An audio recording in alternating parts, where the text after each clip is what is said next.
चरम देह द्विज के मैं पाई, सुर दुर्लभ पुराण श्रुति गाय। खेलऊं तहूँ बालकन मीला, करऊं सकल रघुनायक लीला। कह रहे अंतिम शरीर मैंने ब्राह्मण का पाया। ऐसे तो मनुष्य देह श्रेष्ठ है ही, पर उसमें भी कह ब्राह्मण का शरीर श्रेष्ठतम है। कह रहे अंतिम शरीर मैंने ब्राह्मण का पाया। खेले हूं तहूं बालकन मीला। बुजुंडी जी कह रहे मैं बच्चों के साथ मिलकर खेलता तो था, पर कोई और खेल नहीं खेलता था। करऊं सकल रघुनायक लीला, बोले भगवान की लीला का ही अनुकरण करता था, वही खेल खेलता था। प्रौढ़ भय मोहि पिता पढ़ावा, समझऊं सुनऊं गुनऊं नहीं भाव। फिर मेरे पिता मुझे संसार की व्यवहार की बात बताते थे, वो व्यवहारिक ज्ञान देते थे, बोले वो सब बात मैं समझता ही नहीं था। मन ते सकल बासना भागी, केवल राम चरण लयला। तो कह रहे प्रेम मगन मोहि कछु न सुहाई, हारे हूं पिता पढ़ाई पढ़ाई। भय काल बस जब पितु माता, मैं बन गयूं भजन जनत्रा। बोले समय पाकर माता पिता के शरीर की अवधि भी पूर्ण हुई, तो बोले मैं स्वतंत्र हो गया, फिर मैं बन गया हूं भजन जन त्राता। जहां जहां विपिन मुनीश्वर पाऊं, आश्रम जाए जाए सिरना। बोले फिर मेरा एक ही कार्य था, जहां जहां कहीं सुनता संत हैं बस वहां जाता, उनके चरणों में शीश नवाता और सत्संग करता। बूझऊं ते नहीं राम गुण गाहा, कहीं सुनऊं हर्षित खगना। सुनत फिरऊं हरि गुण अनुवादा, अव्याहत गति शंभु प्रसाद। पहले महादेव की कृपा से गति मेरी आबाद थी, जहां इच्छा होती वहां पहुंच जाता। दिव्य दिव्य संतों के आश्रमों में जाकर उनका दर्शन करता और उनके चरणों में बैठकर बस प्रश्न एक ही पूछता कि भगवान की कोई लीला सुनाइए, प्रभु का स्वरूप कैसा है, कैसे दिखते हैं प्रभु, कैसी प्रभु की वाणी है, कैसा भगवान का ऐश्वर्य है, कैसा भगवान का माधुर्य है। छूटी त्रिविध ईशना गाढ़ी, एक लाल सा उर अतिवार। और फिर कह रहे दीर्घ काल के ऐसे सत्संग का क्या प्रसाद मिला। छूटी त्रिविध ईसना गाड़ी, 3 प्रकार की जो वासनाएं होती हैं, वित्तेषणा पुत्रेषणा लोकेषणा। धन की इच्छा है, पुत्र की इच्छा है, पुत्र माने संतान की इच्छा, धन की इच्छा, संतान की इच्छा, और इन दोनों से भी जो अदम्य है वह मान की इच्छा, सम्मान की इच्छा, लोकेषणा। ये इन दोनों से अदम्य है, दुरंत है, अदम्य है। इसलिए गाड़ी शब्द का प्रयोग श्री गोस्वामी जी कर रहे हैं। बोले वासनाएं बड़ी गाढ़ी हैं। तब ही हो ही सब संशय भंगा, जब बहुकाल करिए सत्संग। बोले सत्संग ही हमारा साधन था, जहां सुनता संत है वहीं जाता, उनके चरणों में सिर नवाकर और हरि लीला विषयक उनसे प्रश्न पूछता, अपना अनुभव भी कुछ उनको निवेदन करता। और बोले दीर्घ काल के इस सत्संग का प्रसाद क्या मिला। छूटी त्रिविध ईसना गाढ़ी, एक लाल सा उर अतिवार। बोले एक लालसा भीतर ही भीतर बढ़ गई। जैसे श्री ध्रुवदास जी कहते हैं, सकल बात घटते घटो, मन की वृत्ति अनेक। वृंदा विपिन विहार रस, यह बढ़ो उर ए। राम चरण बारिज जब देखूं, तब निज जन्म सफल करि ले। एक लालसा, और वो लालसा राम चरण बारिज जब देखो, प्रभु के चरण कमलों का कब दर्शन हो, कब प्रभु के चरणों का दर्शन करूं। तब निज जन्म सफल करि ले। फिर एक इच्छा रह गई बस मेरे मन में, राम चरण बारिज जब देखूं, तब निज जन्म सफल करि ले। जेहि पूछऊं सोई मुनि अस कहई, ईश्वर सर्वभूतमय। अब बड़ी सुंदर वार्ता यहां से आरंभ होती है। श्री काकभूषुंडी जी कह रहे, मैं जिसके पास जाता वो सब ज्ञान ध्यान की बात करते। वो निर्गुण है, निराकार है, सर्वत्र व्याप्त है, तुम में भी है, मुझ में भी है। काकभूषुंडी कह रहे कि भाई मेरे हृदय को इससे संतोष नहीं होता था, मुझे इस सब बात में आनंद नहीं आता था। कारण काकभूषुंडी जी को वर कहां से मिला है? महादेव से मिला है, जो प्रभु के चरणार विंद के सबसे बड़े, सबसे श्रेष्ठ उपासक हैं, निरंतर भगवान के चरणों का ध्यान करते हैं। गुरु के वचन सुरति कर, राम चरण मन लाग, रघुपति जस गावत फिरऊं, छिन छिन नव अनुराग। मेरे गुरुदेव ने कहा था, अरे जिन महादेव का तू निरंतर भजन करता है, वो महादेव अखंड रूप से श्री रघुनाथ जी के चरण कमलों को अपने हृदय में धारण करते हैं। शिव की भक्ति का फल यही है कि हरि चरणों में प्रीति हो जाए, श्री हरि चरणों में अनुराग हो जाए। तो बोले गुरुदेव के वचन मुझे सदा स्मरण रहते थे, और बोले उन्हीं वचनों की कृपा से मेरे श्री रघुनाथ जी का यश गाता यहां वहां डूलता, और उसी की कृपा से मेरे हृदय में पल पल अनुराग बढ़ने लगा। मेरु शिखर बट छाया, मुनि लोमस आसीन, देख चरण सिर नायऊं, बचन कहूं अति दीन। बोले ऐसे ही एक दिन भ्रमण करते करते सुमेरु पर्वत के शिखर पर एक दिव्य वटवृक्ष की छाया में लोमश मुनि विराजमान थे। लोमश ऋषि की कथा तो आपने सुनी होगी ना, कितनी लंबी आयु है उनकी, वो चिरंजीवी हैं।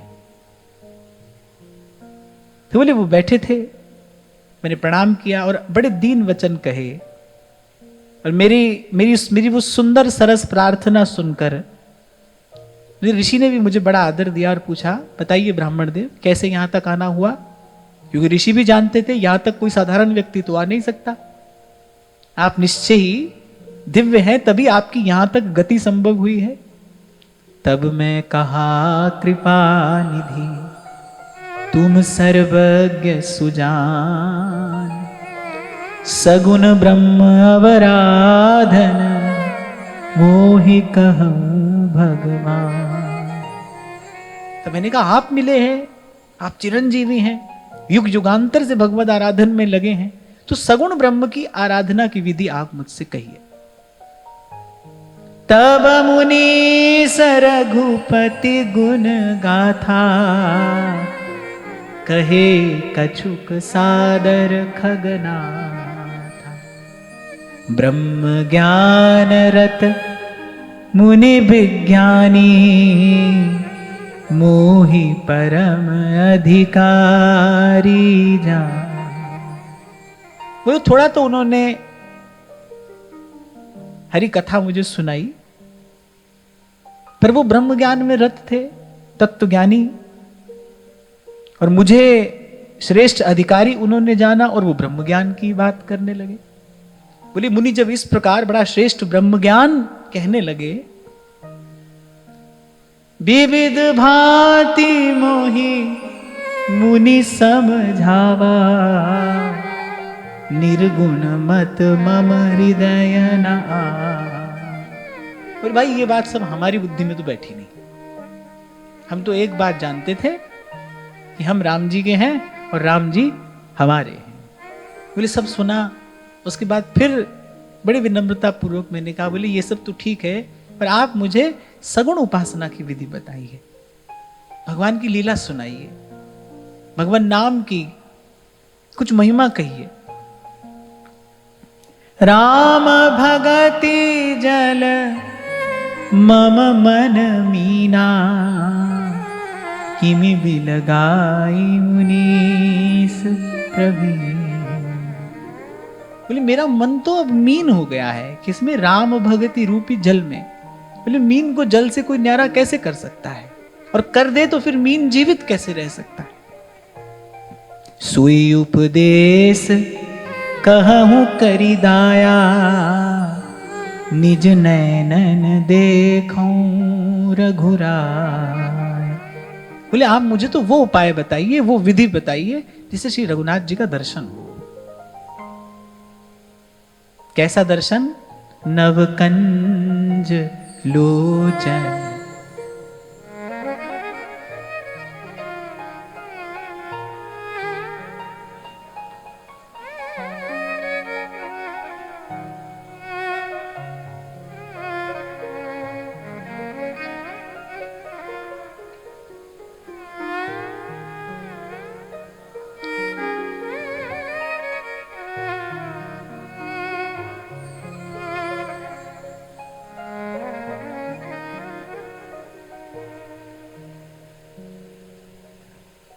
भर लोचन बिलो की अवधेसा,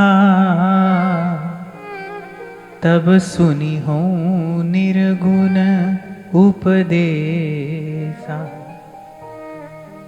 एक बार पहले नेत्र भरकर श्री अयोध्यानाथ का दर्शन कर लूं। बोले उसके बाद जो आप उपदेश दे रहे हैं मैं इसको सुनूंगा भी, हृदय में धारण भी करूंगा, पर ऐसी कृपा करिए, कोई ऐसी विधि बताइए, एक बार श्री रघुनाथ जी का दर्शन हो जाए। देखो ये प्रसंग एक प्रकार से विशुद्ध भक्ति का स्वरूप स्पष्ट कर रहा है कि भगवान के चरणों की अनन्य भक्ति कैसी हो, सुदृढ़ प्रीति कैसी हो, कैसा हो वो अविचल अनुराग प्रभु के चरणों में। आप देखो समझाने वाले लोमश ऋषि हैं, मुनियों में श्रेष्ठ हैं, इसलिए तुलसी बाबा ने उनको मुनीस कहा है, मुनियों में श्रेष्ठ हैं, और युग युगांतर से मनोनिग्रह करके साधन में लगे हैं, तत्वज्ञानी हैं। उनके उपदेश का भी कुछ प्रभाव तो होगा ना, उनकी वाणी भी प्रभावशाली होगी, और अपनी ओर से वो काकभुसुंडी जी को परम अधिकारी जानकर श्रेष्ठ से श्रेष्ठ और गुप्त से गुप्त रहस्य की बात भी बता रहे हैं। पर वो सब सुनकर भी काकभुसुंडी क्या कहते हैं? भर लोचन बिलो की अवधेसा। एक बार दर्शन कर लो, एक बार प्रभु का दर्शन हो जाए। सुन प्रभु बहुत अवज्ञा किए, उपज क्रोध ज्ञानीन के ही। तो काकभुसुंडी जी ने कहा बहुत अवज्ञा करने पर तो ज्ञानी के हृदय में भी क्रोध उत्पन्न हो जाता है। यहां एक गूढ़ार्थ है। ज्ञानी अर्थात जिसको तत्व ज्ञान हो गया है। तत्व ज्ञान अर्थात वासुदेवम सर्वमिति स महात्मा सुदुर्लभः, कि सब कुछ भगवान ही है। फिर जब सब कुछ भगवान ही है, फिर क्रोध किस पर है? क्रोध करने वाला किस पर क्रोध कर रहा है? जब सब भगवान है तो क्या भगवान पर क्रोध कर रहा है? यद्यपि श्री काकभुसुंडी जी कह रहे हैं दोष मेरा ही है। उत्तर प्रति उत्तर मैं कीन्हा। बोले वो जो कहते थे मैं उस मत के विरोध में कुछ और कह देता था, इस प्रकार उत्तर प्रत्युत्तर होने लगा। उसने एक प्रकार से वाद विवाद का रूप ले लिया। मुनि तन भय क्रोध के चीन्हा। लोमश ऋषि के तन पर बोले क्रोध के चिन्ह उत्पन्न होने लगे। बोले ये भगवान की लीला है कि सुन प्रभु बहुत अवज्ञा किए, उपज क्रोध ज्ञानिन के ही है। माने आश्चर्य है एक ज्ञानी के हृदय में क्रोध उत्पन्न हो जाना, क्योंकि देखो अगर क्रोध होगा तो माने कहीं ना कहीं उससे संबंधित अन्य विकार भी होंगे, क्योंकि विकार अकेला नहीं रहता। कामात क्रोध संजायते, क्रोध तो काम का फल है। अगर किसी के भीतर क्रोध उत्पन्न हो रहा है तो माने वहां पर काम भी होगा। यदि काम नहीं हो तो क्रोध उत्पन्न नहीं हो सकता, निष्काम को क्रोध नहीं आता। इसलिए लोमश ऋषि के तन पर जब मैंने क्रोध के चिन्ह देखे तो मैंने विचार किया कि बोले युग युगांतर से ये आराधन में लगे हैं और बोले किसी निर्गुण ब्रह्म की उपासना कर रहे हैं। पर देखो कितना बड़ा आश्चर्य है, युग युगांतर के साधन के बाद भी काम क्रोध नष्ट नहीं हुए। बारंबार सकोप मुनि करई निरूपण ज्ञान, मैं अपने मन बैठ तब करऊं विविध अनुमान। बोले बारंबार सकोप मुनि, बोले मुनि के स्वर में क्रोध प्रकट हो गया, जो रोष था उस स्वर में प्रकट हो गया। बोले बारंबार सकोप मुनि करई निरूपण ज्ञान, इंद्रिय निग्रह करके और उसी निर्गुण ब्रह्म के ध्यान में लगे युग युगांतर से, कोई 2-4 बरस से नहीं, युग युगांतर से,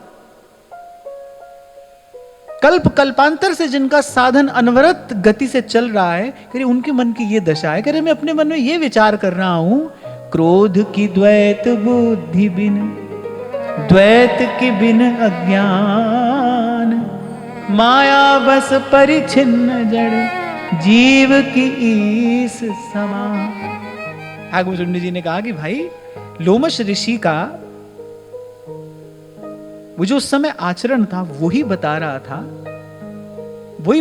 था कि भाई भगवान की भक्ति के बिना जीव कभी निर्मल नहीं हो सकता। बोले इन्हीं को देखो कब से भजन कर रहे हैं और मुझसे बार बार कह रहे हैं कि तुम भी वही हो, अहम ब्रह्मास्मि सोहम सोहम। बोले ऐसा ही कहो, ऐसा ही विचारो, क्योंकि तुम भी वही हो, तुम में और उसमें कोई भेद नहीं है। बोले यदि उसमें और मुझ में कोई भेद नहीं है तो बोले क्रोध की द्वैत बुद्धि बिन, बोले क्या द्वैत के बिना क्रोध हो सकता है? ऐसा अभी मैंने थोड़ी देर पहले आपसे कहा, यदि सब भगवान है, मैं भी भगवान हूं, तुम भी भगवान हो, अगर सभी भगवान है फिर क्रोध क्यों है? किस पर क्रोध है? क्या भगवान पर क्रोध हो रहा है? अब देखो इस समय क्या हो रहा है, इस समय काकभुसुंडी जी के मन में, काकभुसुंडी जी के मन में अनेक अनेक विचार उमड़ रहे हैं। गोस्वामी जी की शैली ऐसी है कि वो पग पग पर सत्संग कराते चलते हैं। मैंने कल भी आपको कहा था ना, रामचरितमानस में व्यवहार की छोटी से छोटी बात से लेकर अध्यात्म जगत का श्रेष्ठ से श्रेष्ठ सिद्धांत श्री गोस्वामी जी ने समाहित कर दिया है। इसीलिए ये आकर ग्रंथ है, ये परिपूर्ण है, भव सिंधु से पार जाने के लिए नौका के समान है। और श्री सूरदास जी ने तो बता ही दिया संसार को कि श्री गोस्वामी जी कवि नहीं है, वो तो ऋषि हैं। सूरदास जी ने कहा कवि तो मैं ही हूं, कविता तो मैं ही करता हूं। कविता प्रतिभा से संपन्न होती है। ऋषि जो कहता है उसके मूल में तप है। यद्यपि सूरदास जी हैं, अनवरत भगवत लीला का दर्शन ही जिनका जीवन है, सूरदास हैं।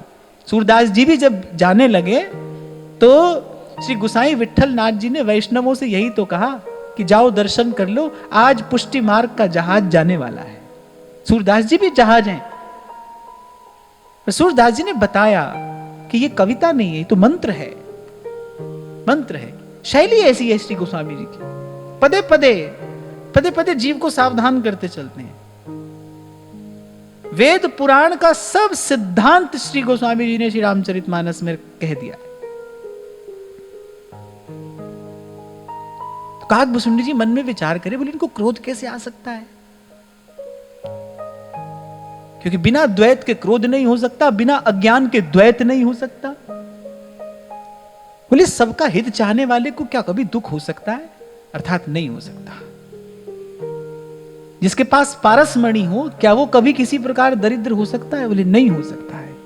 परद्रोही की हो ही निशंका, कामी पुनि की रही अकलंका। किसी से द्रोह करने वाला क्या कभी निर्भय रह सकता है या नहीं रह सकता है?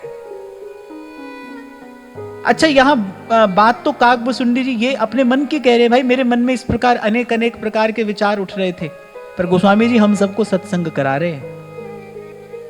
यहां कहने का तात्पर्य यह है कि जीव मात्र से द्रोह करने वाला कभी किसी भी प्रकार निश्चिंत निर्भय नहीं हो सकता है। जो किसी को डराना चाहेगा ना, वो भीतर स्वयं सदा डरा हुआ रहेगा। किसी को कष्ट देने वाला चैन की नींद सो नहीं सकता। अरे परद्रोही की हुई निशंका, कभी निश्चिंत हो सकता है किसी से द्रोह करने वाला? किसी से बैर करने वाला कभी निश्चिंत हो सकता है? नहीं हो सकता। बोले कामी कभी निष्कलंक रह सकता है? नहीं रह सकता। उसको दाग लगेगा ही लगेगा, उसकी चदरिया उज्जवल नहीं रह सकती है। बोले उसका जीवन कभी ना कभी कलंकित हो ही जाएगा। बंस की रह द्विज अनहित कीन्हे, कर्म की हो ही स्वरूप ही जी। आहा, अरे क्या कभी किसी ब्राह्मण का अपमान करने वाले का वंश रह सकता है? आप अगर कभी इतिहास पढ़ें, बड़े बड़े राजवंश नष्ट हो गए संत और ब्राह्मण की अवज्ञा करके। बड़े बड़े राजवंश नष्ट हो गए, वंश नष्ट हो जाता है, पीढ़ियां समाप्त हो जाती हैं संत और ब्राह्मण के अपमान से। कोई बात श्री गोस्वामी जी कह रहे हैं, बंस की रह द्विज अनहित कीन्हे, और कर्म की हो ही स्वरूप ही चीन्हे। और बोले जिसको अपने स्वरूप का ज्ञान हो जाए, क्या वो किसी भी प्रकार से कर्म कर सकता है? बोले नहीं कर सकता है। अपने स्वरूप का ज्ञान हुआ, विशुद्ध सत्व गुण में स्थिति हुई, और जीव जान गया ना मैंने कुछ है किया, ना कुछ करने ओ, जो कुछ किया सो आपने प्रभु आप ही करने दो। काहू सुमति की खल संग जामी, शुभ गति पाव की पर त्रियगाम। अब देखो शास्त्रों की बात बड़ी सुगम रीति से इस शैली से श्री गोस्वामी जी समझा रहे हैं कि क्या कभी दुष्ट व्यक्ति के संग रहने वाला सुमति में स्थिर रह सकता है? अर्थात कोई कितनी भी श्रेष्ठ अवस्था में क्यों ना पहुंच गया हो, पर संग का भला या बुरा प्रभाव पड़ता ही पड़ता है। अच्छा, ये सब बातें कहां चल रही हैं? ऐसा करने से क्या ऐसा होता है? क्या ऐसा संभव है? ये सब बातें कहां चल रही हैं? काकभुसुंडी जी के मन में चल रही हैं। जब लोमश ऋषि को क्रोध आ गया, बोले बताओ ऐसे ज्ञानी को क्रोध आ गया? दो बात है यहां, दो बात। बोले एक तो यदि इनको क्रोध आया है तो इसका अर्थ है कि इनके मन में कहीं ना कहीं द्वैत है। मैं दूसरा हूं तभी तो क्रोध आया, स्वयं पर क्रोध नहीं आता है। और द्वैत का कारण अज्ञान है। और दूसरी बात, बोले जन्म जन्मांतर के कल्प कल्पांतर के साधन के बाद भी विकार पूरी तरीके से नष्ट नहीं होता है, उसका बीज कहीं ना कहीं भीतर बना रहता है। विश्वामित्र के मन में कामना का उत्पन्न हुआ, उद्रेक हुआ, और जब वो अप्सरा पर क्रोधित हुए ना, तो अप्सरा ने कहा कि मुनिराज, ये काम तो सुप्त अवस्था में कहीं आपके भीतर पड़ा था, मेरी चेष्टा से तो केवल जागृत हुआ। अगर आप निष्काम होते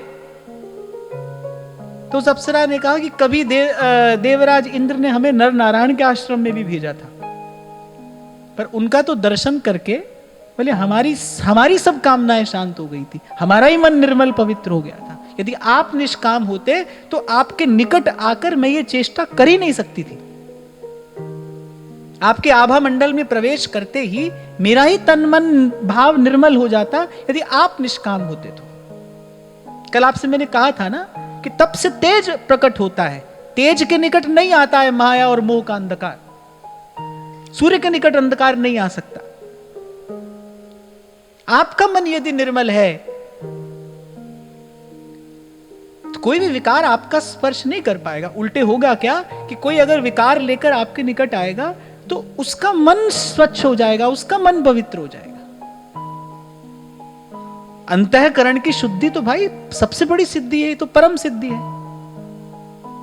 आपके निकट कोई चेष्टा कर ही नहीं पाएगा। तो काकभूषुंडी जी अपने मन में ये सब विचार कर रहे हैं और कह रहे हैं कि मुनि उपदेश न सादर सुनाऊं। अब जब आप किसी से बात कर रहे हैं और उसका मन कहीं और हो, थोड़ा गुस्सा आता है ना, ले रहे हमारी बात सुन नहीं रहे, और वहां तो लोमश ऋषि उपदेश कर रहे हैं और काकभूषुंडी जी का ध्यान कहीं और है, वो मनी मन किसी और विचार को गुनने में लगे हुए हैं।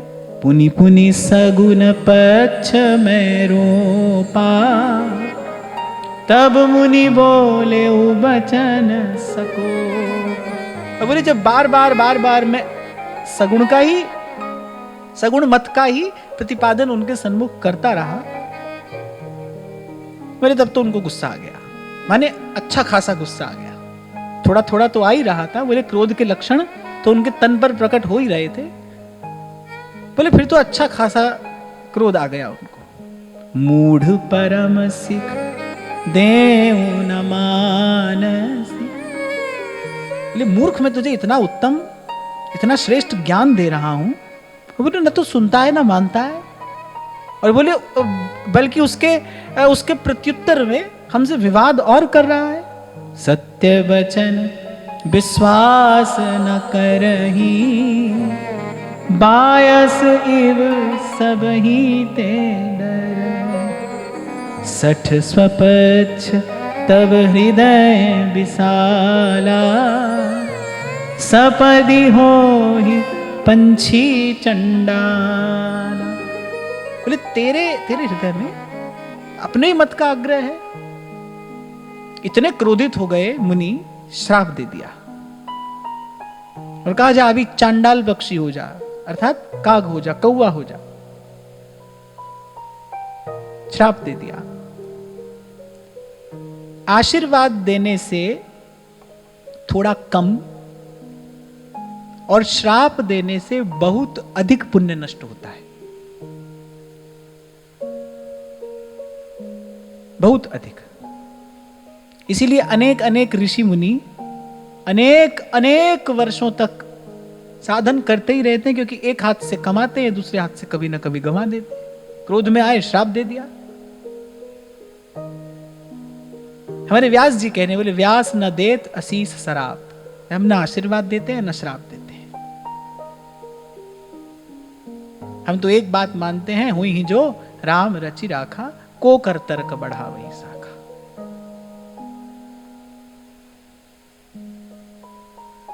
पर काकभूषुंडी जी कह रहे हैं कि मेरी क्या प्रतिक्रिया थी। बोले मुनि के हृदय में तो क्रोध उत्पन्न हो गया। जैसे अभी थोड़ी देर पहले मैंने आपसे कहा कि देखो एक लोमश ऋषि हैं, सहस्रों वर्षों से तपस्या में लगे हैं, पर अभी अज्ञान पूर्ण रूप में नष्ट नहीं हुआ। क्योंकि अज्ञान नष्ट हो जाता तो फिर द्वैत बुद्धि नहीं रहती, और द्वैत नहीं रहती तो फिर क्रोध नहीं होता।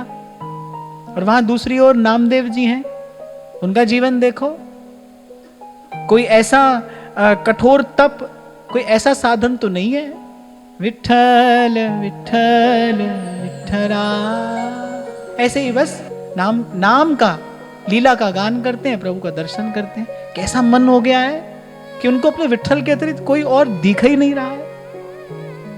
जहां देखते हैं बस लाली मेरे लाल की जिद देखूं तित लाल, विठ्ठल ही विठ्ठल। पंडे पुजारियों ने मारकर निकाल दिया, पीछे जाकर बैठ गए, आंख बंद किए, वहीं से अपने विठ्ठल का दर्शन कर रहे हैं। और भगवान क्या लीला दिखाते हैं। जू जू नामा हर गुण उचरे, भगत जना को देहुरा फिरे। इसीलिए नारद जी ने भक्ति सूत्र के विश्राम के समय में कहा है त्रिसत्येव भक्तिरेव गरीयसी, भक्तिरेव गरीयसी, भक्तिरेव गरीयसी। भगवान की भक्ति श्रेष्ठ है, भक्ति श्रेष्ठ है, भक्ति ही श्रेष्ठ है। तो काकभूषुंडी जी कह रहे भाई मुझे क्रोध नहीं आया। लीन श्राप में शीस चढ़ाई, नहीं कछु भय न दीनता बोले मैंने सादर मुनि का श्राप शीश पर चढ़ा लिया, जैसे प्रसाद दिया उन्होंने, मैंने प्रसाद समझकर अपने सिर माथे चढ़ा लिया। काकभूषुंडी जी कह रहे प्रभु की कृपा से मुझे न तो भय लगा और न ही मेरे मन में किसी भी प्रकार की दीनता आई। ये वैसे भक्ति का परिपाक है। नवदा भक्ति का उपदेश जब श्री रघुनाथ जी ने किया, यही तो कहा, नवम सरल सब सो छल हीना, मम भरोस हिय हरख न दीना।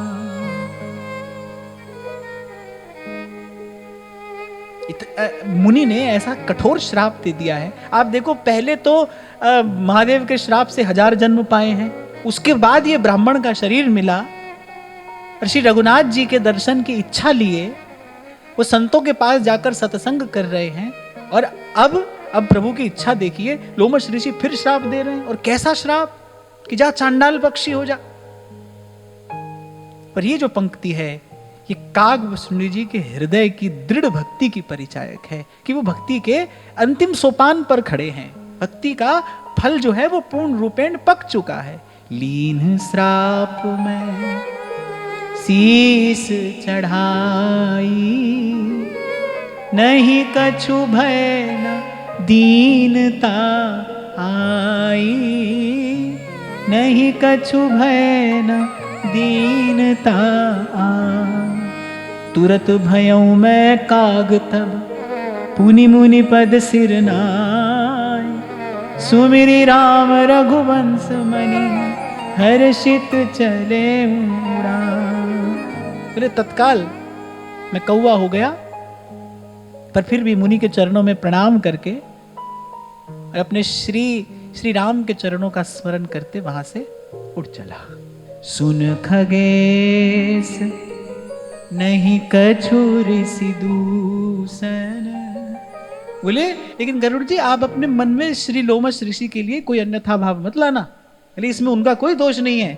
उर प्रेरक रघुवंश विभूषण। बोले हमारे जीवन का एक एक विधान करने वाली तो श्री रघुनाथ जी की इच्छा है। जो हुआ है वो हरि इच्छा से हुआ है, उसका स्वागत है, हम आनंद में हैं। और प्रेरक रघुवंश विभूषण। बोले लोमश ऋषि ने कुछ नहीं किया, उनके हृदय में बैठे रघुनाथ जी ने ऐसी प्रेरणा की। कृपा सिंधु मुनिमति करि भोरी, आहा लीनी प्रेम परीक्षा मोरी। बोले श्री रघुनाथ जी ने ही थोड़े समय के लिए मुनि की बुद्धि को भुला दिया, मुनि भूल गए। हरि इच्छा भावी बलवाना, फिर दोष नहीं है उनका। हमारी दृष्टि तो हमारे प्रभु पर रहती है। हमारे लिए जो हो रहा है वो हमारे प्रभु की इच्छा है, प्रभु की इच्छा से हो रहा है। मैंने तो ये घटना आपको सुनाई, आपने सुन ली, लेकिन आज जाकर आप इसका विचार करना कि अकारण ही लोमश ऋषि ने कितना बड़ा श्राप दे दिया। नेक सा क्षोभ काकभूषुंडी के हृदय में नहीं है। इसको कहते हैं सदा स्थिर रहने वाली शांति। बड़े बड़े ऋषि मुनि त्यागी तपस्वी, उनके मन में भी क्षोभ पैदा हो जाता है, क्रोध उत्पन्न हो जाता है, कभी काम कभी क्रोध और कभी कुछ और। पर देखो भगवान के भक्त कैसे हैं, भगवान के प्यारे संत कैसे हैं। कितनी बड़ी घटना घट गई, उनके मन में नेक भी क्षोभ नहीं है, रोष है ही नहीं। उल्टे गरुड़ जी को और समझा रहे हैं, आप कुछ अन्यथा मत सोच लेना। जो हुआ कृपा सिंधु मुनिमति करि भोरी। प्रभु ने थोड़े समय के लिए मुनि की बुद्धि को ऐसा कर दिया। क्यों कर दिया? लीनी प्रेम परीक्षा मोरी, लीनी प्रेम परीक्षा। अच्छा, और परीक्षा भी कैसी लिए? बोले कठिन परीक्षा नहीं, बोले प्यार से। लीनी प्रेम परीक्षा मोरी, दो अर्थ हैं इसके। एक तो मेरे प्रेम की परीक्षा ली, एक तो मेरे प्रेम की परीक्षा ली, पर ऐसे सब प्रेम मेरी परीक्षा ले ली। अति विस्मय पुनि पुनि पछताई, सादर मुनि मोहिलीन बुला। एक बार तो मुनि विस्मित हो गए, भगवत भक्ति की ऐसी महिमा प्रत्यक्ष देखकर बोले मुनि आश्चर्यचकित हो गए। बोले धन्य है ये महापुरुष, धन्य है। इतना बड़ा श्राप मैंने दिया, अल्प से अपराध के कारण इतना बड़ा श्राप मैंने दिया, लेकिन इनके हृदय में लेश मात्र भी क्रोध उत्पन्न नहीं हुआ, इन्होंने धैर्य नहीं छोड़ा, इनकी विनम्रता बनी रही। श्राप पाने के बाद भी मुनि के चरणों में सादर प्रणाम करके काकभुसुंडी उड़े हैं। श्राप मिला है पर सादर प्रणाम करते हैं। विगलित हो गया मुनि का हृदय, अधीर हो गए मुनि और कह रहे पुनि पुनि पछताई, और अपने किए पर पछताने लगे कि मैंने क्या किया। सादर मुनि मोहिलीन भुला, इसलिए आपको कहा कि भाई इस बात का विचार नहीं छोड़ना है, प्रभु हैं, सदा संगी हैं, सदा सहाई हैं। और ये नदियां, निर्झर, ये पर्वत, पहाड़, ये बहती हवा, ये जल, ये अग्नि, ये सब उसी के संकेत पर तो चल रहे हैं। तेरी सत्ता के बिना हे मुद मंगल मूल, पत्ता भी हिलता नहीं, खिले न कोई फूल। कभी कभी प्रभु प्रेम परीक्षा लेते हैं, प्रेम परीक्षा। कह रहे मुनि ने सादर मुझे पुनः बुलाया, सादर बुलाया। मम परितोष विविध विधि कीन्हा, हर्षित राम मंत्र तब दीन्हा। अनेक अनेक प्रकार से उन्होंने मुझे लाड़ किया, स्नेह दिया, और फिर परम श्रेष्ठ श्री राम मंत्र का दान किया। बालक रूप राम कर ध्याना, कहूं मोहि मुनि कृपा निधान। मैं सगुण उपासना की विधि जानने ही तो उनके पास में गया था। अब उन्होंने वो सगुण उपासना की विधि मुझे प्रदान की, मंत्र दिया, किस रूप का ध्यान भगवान का करना है रूप मुझे बताया। बालक रूप राम कर ध्याना, कहूं मोहि मुनि कृपा निधान। सुंदर सुखद मोहि अति भावा, सो प्रथमई मैं तुम्हें सुना। बोले वो ध्यान मेरे हृदय को भा गया, मानो मुनि ने मेरे मन की इच्छा जानकर ही मुझे तदनुकूल प्रभु के स्वरूप का ध्यान बताया, वो विधि बताई। और कहा बाल लीला का वर्णन तो काकभुसुंडी जी गरुड़ जी से पहले ही कर चुके हैं, इस प्रसंग के आरंभ में ही उसका वर्णन हो चुका है। और फिर कह रहे हैं मुनि मोहि कछुक काल तारा खा। क्योंकि गरुड़ जी ने दो प्रश्न किए थे, बोले ये देह आपने कैसे पाई, इस देह में आपकी इतनी प्रीति क्यों है, 27 कल्प हो गए आप तब से यही देह धारण किए हुए हैं, इस देह में आपकी ऐसी विशेष प्रीति क्यों है। और ये जो राम कथा आपने मुझे सुनाई है, ये अमृत आपको किसने पिलाया। ये दो प्रश्न श्री गरुड़ जी ने पूछे थे ना, उन दो प्रश्नों के उत्तर स्वरूप श्री काकभुसुंडी जी ने सारा वृतांत कहा। तो कह रहे कि मुझे मंत्र उपासना पद्धति देने के बाद फिर मुनि ने कुछ काल मुझे अपने निकट रखा, अपने सानिध्य में रखा। रामचरित मानस तब भाखा, सादर मोहि यह कथा सुनाई। पुनि बोले मुनि गिरा सुहा। बड़े प्रेम से सादर मुझे प्रभु की कथा सुनाई और फिर बोले रामचरित सर गुप्त सुहावा, शंभु प्रसाद तात में पा। रोमश ऋषि ने कहा भाई महादेव ने हमको सुनाई, हमने तुमको सुनाई है, पर कहा कि राम चरित सर गुप्त सुहावा, और तोहे निज भगत राम कर जानी, ताते मैं सब कहे हूं पखानी। मुनि मोहि विविध भांति समझावा, मैं सप्रेम मुनि पद सिरना। और भी अनेक बातें मुनि ने मुझे कृपा पूर्वक समझाई। तब प्रेम के साथ उनके चरणों में प्रणाम किया। निज कर कमल परसि मम सीसा, हर्षित आशीष दीन मुनीसा। बोले मुनि इतने प्रसन्न हो गए, जिससे श्रेष्ठ कोई और वरदान हो ही नहीं सकता। वो श्रेष्ठतम वरदान मुनि ने मुझे कृपा पूर्वक प्रसाद स्वरूप प्रदान किया। राम भगति अविरल उर तोरे, बसी सदा प्रसाद अब मोरे। उन्होंने साधिकार की कहा कि मेरे आशीर्वाद से तेरे हृदय में श्री रघुनाथ जी के चरण कमलों की अविरल भक्ति निवास करेगी, जिसकी याचना श्री गोस्वामी जी ने पदे पदे की है। नाथ भगति अति सुख दायिनी,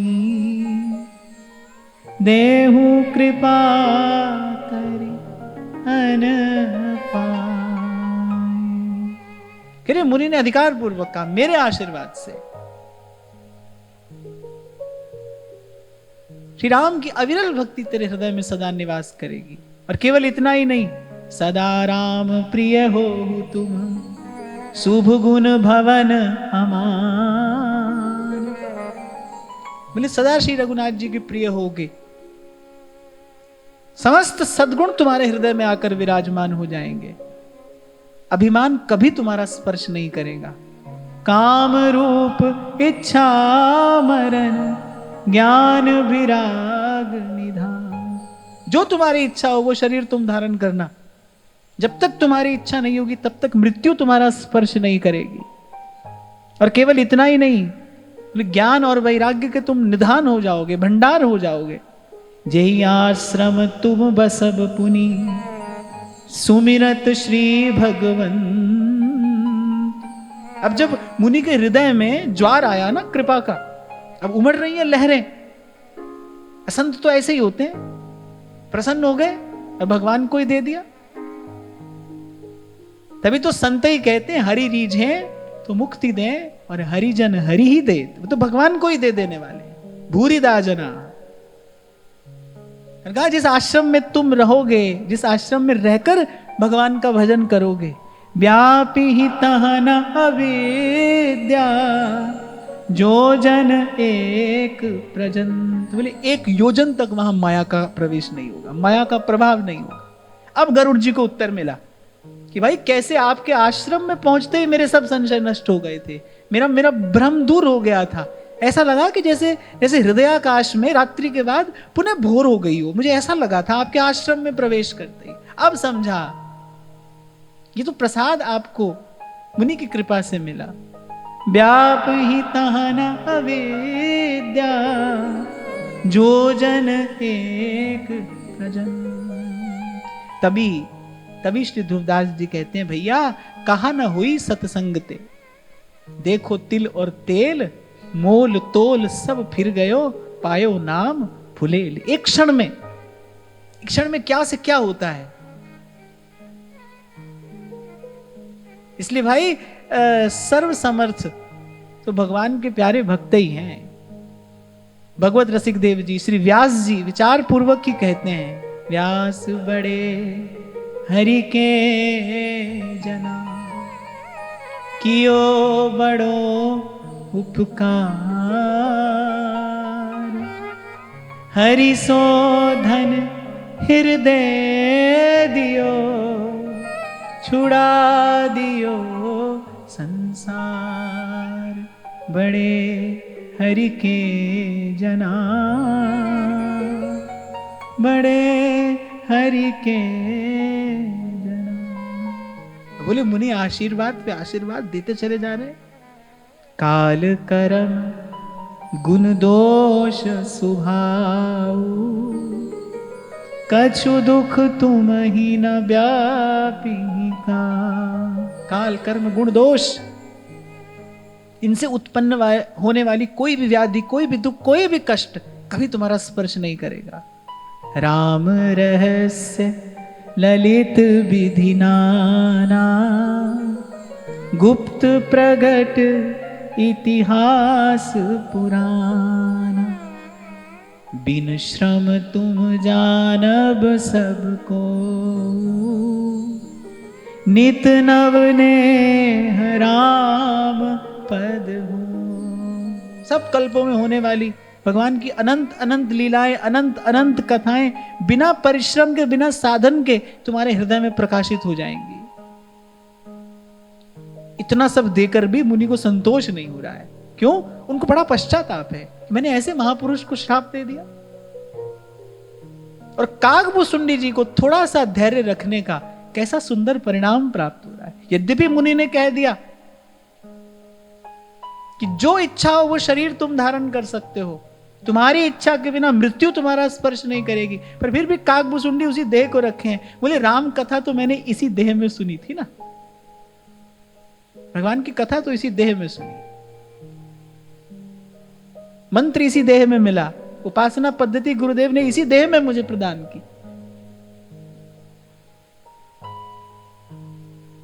और फिर अंत में इतना और कह दिया, जो इच्छा करी हूं मन माही, हरि प्रसाद कछु दुर्लभ ना।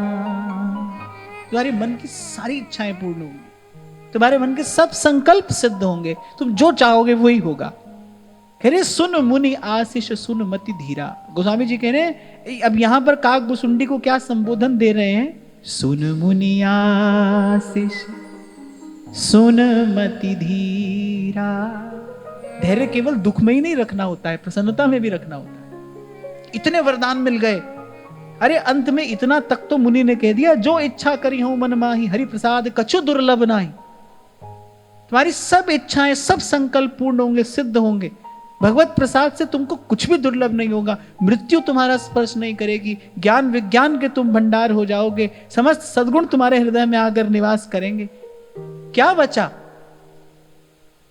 एक प्रकार से लोमश ऋषि ने अपने भंडार से सब कुछ तो दे दिया श्री कागभूषुंडी जी को, पर सब कुछ प्राप्त करने के बाद भी कागभूषुंडी जी वैसे के वैसे विनम्र, वैसे के वैसे धैर्यवान। और यहां तुलसी बाबा कागभूषुंडी जी को संबोधन दे रहे हैं, मति धीरा।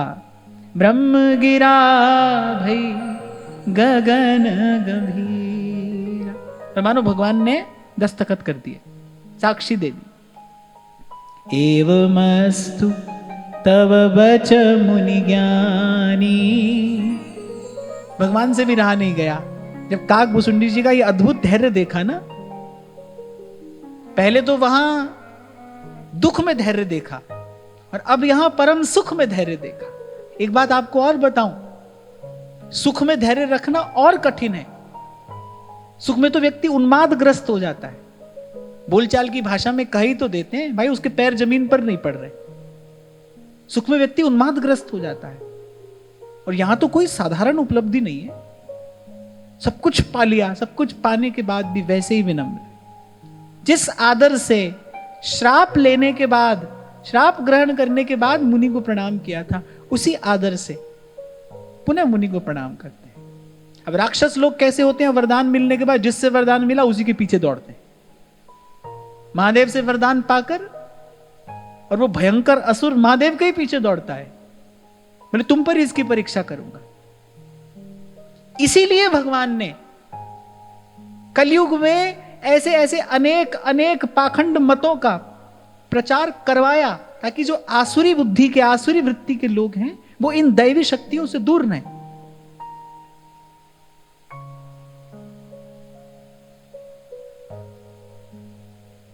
आकाशवाणी हुई, एवमस्तु तव बच मुनि ज्ञानी। भगवान ने भी प्रसन्न होकर कहा, हे मुनिराज आपकी वाणी अक्षरशः सत्य होगी, क्योंकि यह मम भगत कर्म मन बानी। क्योंकि ये मनसा वाचा कर्मणा, ये मेरा प्रिय भक्त है। अच्छा देखो, बड़े ध्यान से सुनना, बात बड़ी छोटी सी है, पर कागभूषुंडी जी के हृदय का बड़ा दिव्य सद्गुण प्रकाशित कर रही है। जब मुनि से इतने सब आशीर्वाद मिले तो कागभूषुंडी जी धैर्य धारण किए रहे। प्रसाद तो मिला है, पर काकभूषुंडी जी जैसे थे वैसे ही बने रहे। लेकिन जब भगवान ने कहा यह मम भगत करम मन बान, जब प्रभु ने कहा ना भाई ये हमारा प्रिय भक्त है, मनसा वाचा कर्मणा ये हमारा भक्त है, फिर तब काकभूषुंडी जी प्रसन्न हुए।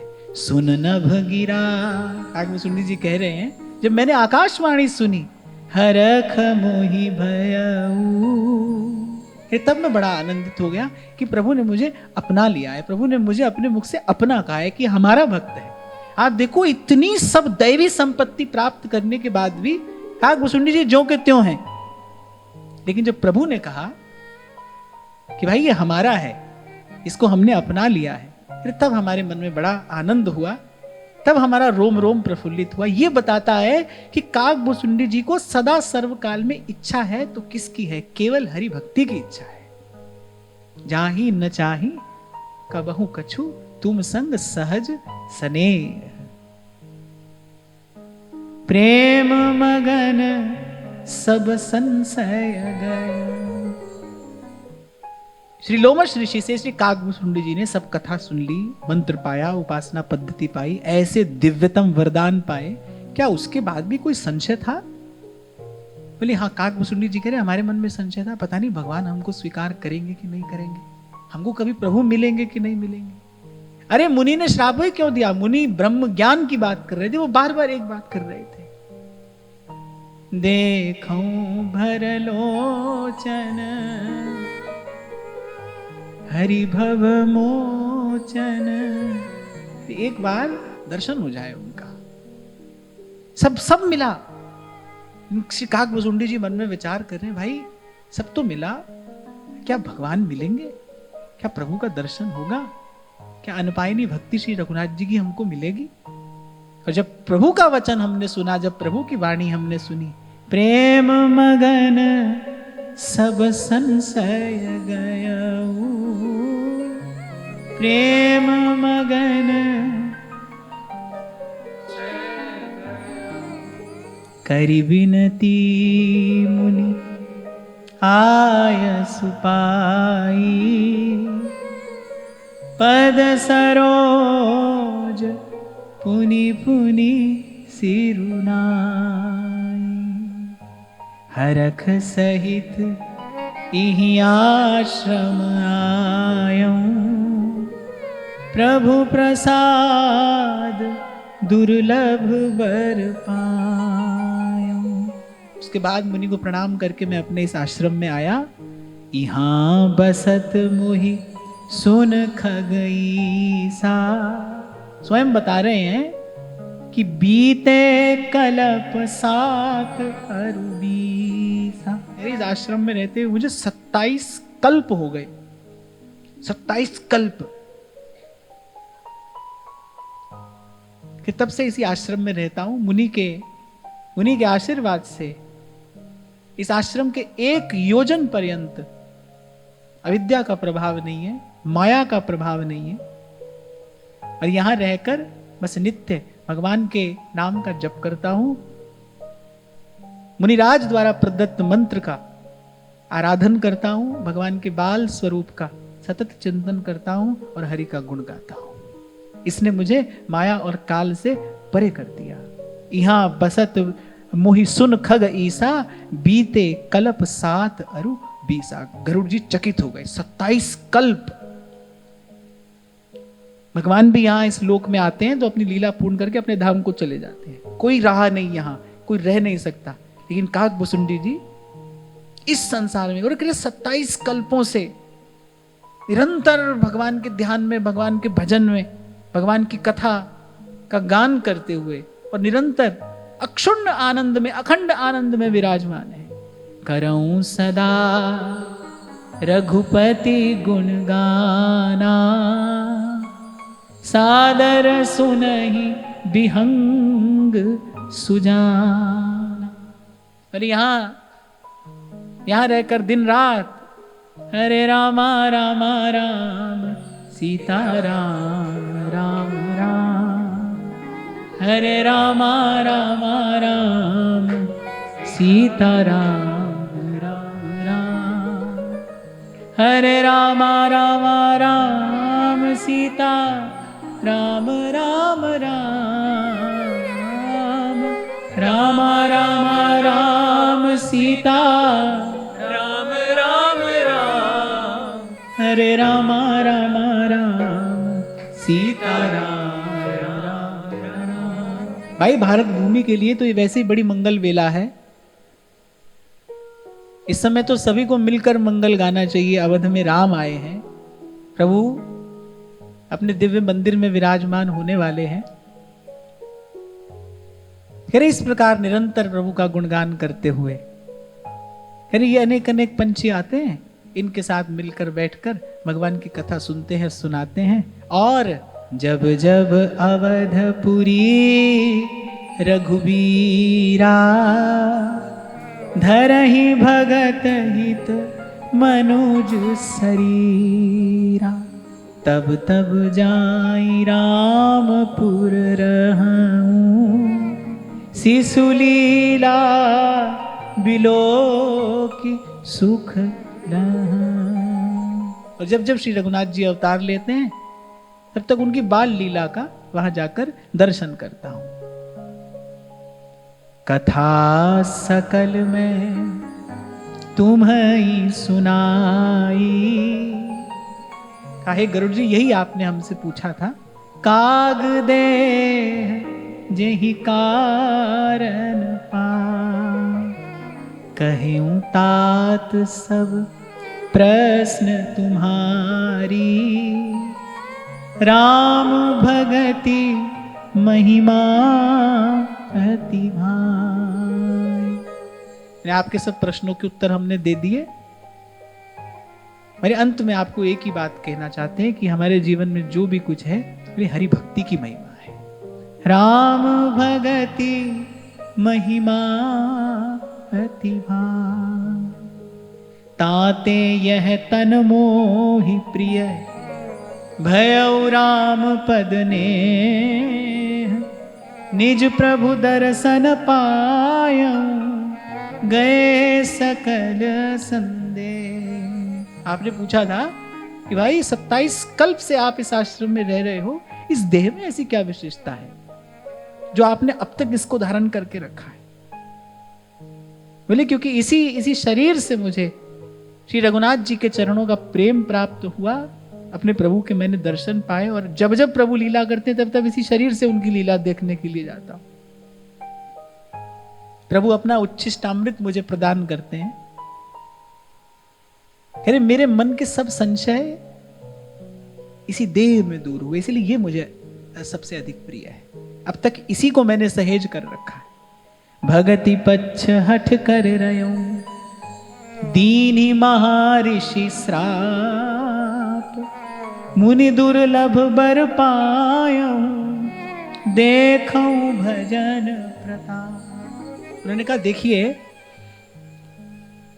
मैंने किसी भी प्रकार से भगवान की भक्ति का पक्ष नहीं छोड़ा, मैं भक्ति के पक्ष में ही बना रहा। सब मुनियों की सब बातें सुनता रहा, लेकिन श्री रघुनाथ जी के चरणों की भक्ति का भाव मेरे हृदय में दृढ़ रूप से बना रहा। कह रहे कि मुझे श्राप भी मिला, मुझे श्राप भी मिला। कह रहे पर अंतिम परिणाम क्या आया? मुनि दुर्लभ बर पाया। बोले वो भक्ति, वो सिद्धियां, वो स्थिति जो मुनियों को भी दुर्लभ है, बोले वो मुझे भगवत भजन के प्रताप से प्राप्त हुई।